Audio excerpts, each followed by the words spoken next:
பத்தி ஒருவரை ஒருவர் குறை கூறுவார்களே ஒழிய என் பெண் பிள்ளைக்கு பாதுகாப்பு கொடுக்கிறது யார் இந்த மண்ணுல? எங்கள் அண்ணன் செந்தமிழன் சீமான் ஒருவர் மட்டும்தான்.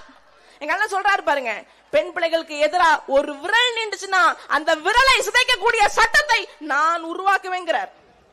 அதையும் மீறி எங்க பெண் பிள்ளைக்கு ஏதாவது ஒரு பாலியல் வன்புணர்வு நடந்து என் பிள்ளை செத்துச்சா, என் பிள்ளையுடைய பிணத்தை எடுக்கிறதுக்கு முன்னாடி அந்த கயவனை கொன்று புதைத்து விட்டு என் பிள்ளைய நான் எடுப்பேங்கிறார். இப்படி சொல்லுங்க. பாலியல் வன்புணர்வுக்கு எதிரான சட்டங்கள் ஒண்ணு தீட்டணுமா? ஒண்ணுமே இல்ல. மரண தண்டனை ஒண்ணுதான் அதுக்கு தீர்வுன்னு சொல்றார். இப்படி ஒரு போல்டான ஸ்டேட்மெண்ட் திமுகவோ அதிமுகவோ சொல்லுவாங்களா? நிச்சயமா சொல்ல மாட்டாங்க. யாரால சொல்ல முடியும்? இந்த மண்ணையும் மக்களையும் நேசிக்கக்கூடிய ஒரு மாபெரும் தலைவன் வழி வந்த பிள்ளையால மட்டும்தான் அதை சொல்ல முடியும். அதனாலதான் எங்கள் அண்ணன் செந்தமிழன் சீமானதை சொல்கிறார். நீங்க சிந்திச்சு பாருங்க, நாம் தமிழர் பிள்ளைகள் இந்த ஈவேராவை பத்தி மேடையில பேசிவிட்டாங்கன்னு அடிச்சுக்கிட்டாங்க, நெஞ்ச வாயிலையும் வயிற்றுலையும் அடிச்சுக்கிட்டாங்க. எங்கள் தந்தை, எங்கள் பெரியார் அவரை பத்தி இப்படி பேசிவிட்டாங்க, அப்படி பேசிவிட்டாங்க. என்ன உன் தந்தை, என்ன உன் பெரியார், என்ன உன் தந்தை? தமிழ்நாட்டில் வாழக்கூடிய எல்லா பிள்ளைகளும் ஈவேராவின் பெரியாரின் பேரன், பெரியாரின் பேத்தி. யோ, இங்க பாலியல் வன்புணர்வு செஞ்சு கொல்லப்பட்டு பிள்ளை எல்லாம் பெரியாரின் பேத்தி தானே. நீ சொல்றது படி ஏன் நீ வந்து போராடல? ஏன் நீ வந்து ஆர்ப்பாட்டம் பண்ணல? தீக்கா, தாப்பை தீக்கா, அந்த தீக்கா, இந்த தீக்கா எதுவும் போராடல. இதுக்கெல்லாம் மேல எங்க அண்ணன் ஒருத்தர் இருக்கிறாரு, திருமாவளவன் அண்ணன். அவர் சொன்னாரு, பெரியார பத்தி இவங்க பேசிட்டாங்க, யாரு கேட்கலனாலும் பரவாயில்ல, தீக்கா கேட்கலனாலும் பரவாயில்ல, திமுக கேட்கலனாலும் பரவாயில்ல, நான் கேட்பேன், நான் பெரியாரின் பேரன் அப்படின்னாரு. பெரியாரின் பேத்தி இப்படி செத்து போச்சு, ஏன் கேட்கல?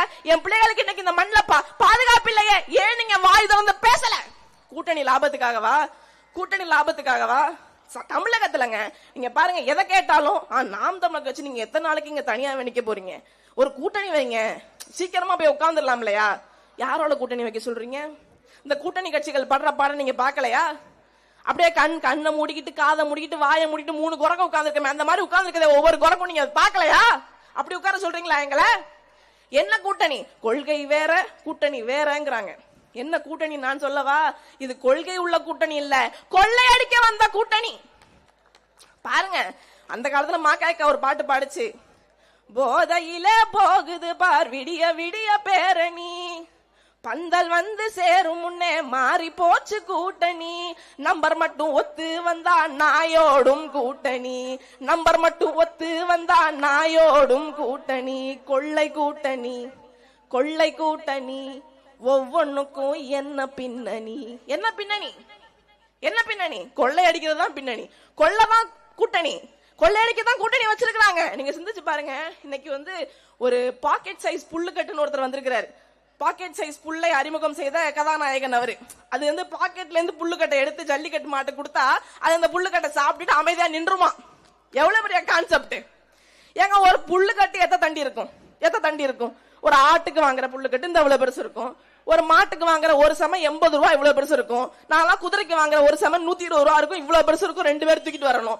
பாக்கெட்ல இருந்து புல்லுக்கட்டு எடுக்கிறாருன்னா என்ன மாதிரி பாக்கெட்டுங்க அது? என்ன மாதிரி தலைவா அந்த புல்லுக்கட்டு வேற எதுவும் இல்ல தலைவா. விநாயகர் சதுர்த்திக்கு சாமி வைப்பாங்கல்ல, அருகம்புல்லு கட்டு தலைவா, அது அருகம்புல்லு கட்டு. அவர் பார்த்த புல்லே அந்த சைஸ் தான் அப்படின்னா அப்ப மக்கள் பிரச்சனை எவ்வளவு பெருசா இருந்திருக்கும் யோசிச்சு பாருங்க. அவர் ஏசி ரூம்குள்ள உட்கார்ந்துகிட்டு, கேரவானுக்குள்ள உட்கார்ந்துகிட்டு பாக்குற பிரச்சனைகளுடைய அளவு என்ன தெரியுமா இருக்கும்? ஒரு பொண்ணு அழுதுச்சு இல்ல, அதுதான் அவருடைய ஆக பெரும் பிரச்சனையா அவர் நினைச்சு வச்சிருக்கதே. அதுதான் என்ன அழுதுச்சு? விஜய் என்ன படமே போட மாட்டேங்கிறாங்க, வீணா போட படமா போடுறாங்க, விஜய் என்ன படம் போட்டா என்னவா குறைஞ்சா போயிருவாங்க, எங்க விஜய் அண்ணன் ஜெயிச்சு வந்தா விஜய் அண்ணன் படமா போடுவாங்க, விஜய் அண்ணன் படம் போடுறதுக்கு தாங்க விஜய் அண்ணன் ஜெயிச்சு வர காத்து கிடக்காரு. ஐயோ கொடுமை, கால கொடுமை. என்ன தெரியும் இந்த பாக்கெட் சைஸ் புல்லுக்கட்டு தலைவருக்கு? ஐயோ தலைவர் இல்ல, நடிகர். பாக்கெட் சைஸ் புல்லுக்கட்டுக்கு என்ன தெரியும்? என் மண்ணுடைய கனிம வள பிரச்சனை தெரியுமா? கனிம வள கொள்ளைய பத்தி தெரியுமா? அத பத்தி பேசுவாரா? தைரியம் இருக்கா? திராணி இருக்கா? வாயை திறந்து பேச சொல்லுங்க பாப்போம். இங்க என்னுடைய ஆற்று மணல் களவாடப்பட்டுக்கிட்டு இருக்கேன், 6 காணல் காடா மாறிக்கிட்டு இருக்கேன், மலையை உடைச்சு மடுவாக்கி கடத்துறானே, அத பத்தி கேள்வி கேட்டிருக்கீங்களா? நான் கைதா இருக்கிறேங்க, நாம் தமிழர் பிள்ளைகள் கைது செய்யப்பட்டிருக்கிறோம், அதுக்கு ஆர்ப்பாட்டம் நடத்தி போராட்டம் நடத்தி. என்ன தெரியும் உங்களுக்கு? எங்க வந்து என்ன பேச்சு? அரசியல் பேச்சு. சிந்திச்சு பாருங்க, திமுக மட்டுமா ஆத்துமணல் கடத்துது? அதிமுகவுக்கு பங்கு இல்லையா?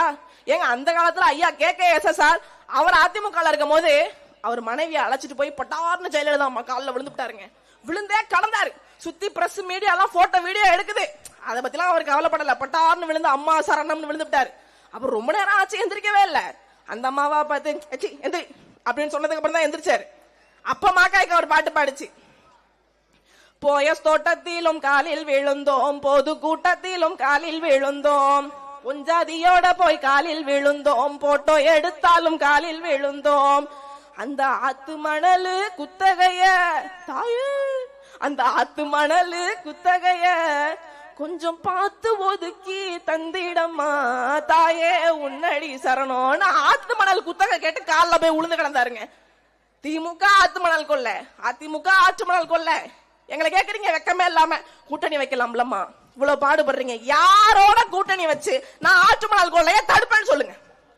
திமுக ஆத்துமணல் கொள்ளை அடிச்சிருக்கு, அதிமுக ஆத்துமணல் கொள்ளை அடிச்சிருக்கு.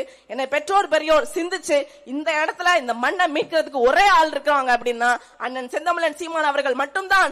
என்னுயிர் தலைவர் மேதகவே பிரபாகரனின் பிள்ளை அண்ணன் செந்தமிழன் சீமான் அவர்கள் மட்டும்தான். எனவே வரவிருக்கின்ற சட்டமன்ற தேர்தலில் நாம் தமிழர் கட்சிக்கு விவசாய சின்னத்துல வாக்கு செலுத்தி ராணிப்பேட்டையின் 4